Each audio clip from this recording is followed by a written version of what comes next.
première à se présenter devant vous, c'est Léa Darquier. Elle est de l'Université du Québec en Abitibi-Témiscamingue et sa thèse s'intitule « Effet du dégagement mécanique sur la croissance, les stocks de carbone et la qualité de l'habitat faunique dans un peuplement mixte ». À vous, Léa.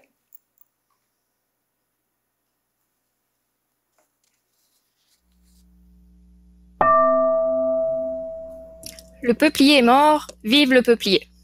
Oui, ça fait sens ce que je dis. Laissez-moi vous expliquer.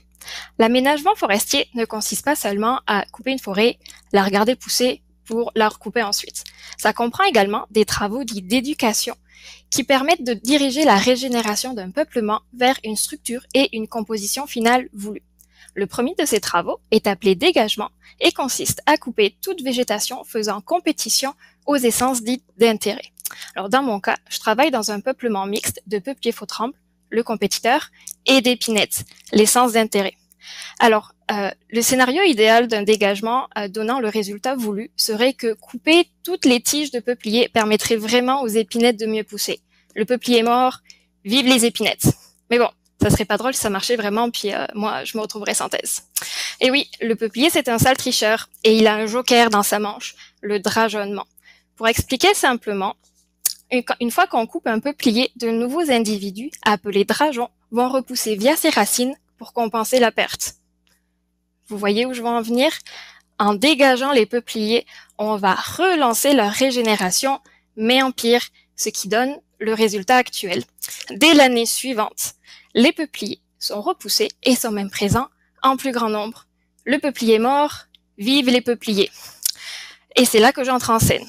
Quand je suis arrivée en thèse, ma directrice m'a dit « Léa, ta mission, si tu l'acceptes, est de créer, mettre en place et tester une nouvelle modalité de dégagement qui permettrait de limiter ce problème de drageonnement. Tu as 3 ans, top chrono. » Je vous laisse imaginer mon stress. Heureusement, elle avait déjà sa petite idée sur la question. Puisque le peuplier régule lui-même sa régénération, pourquoi ne pas s'appuyer là-dessus?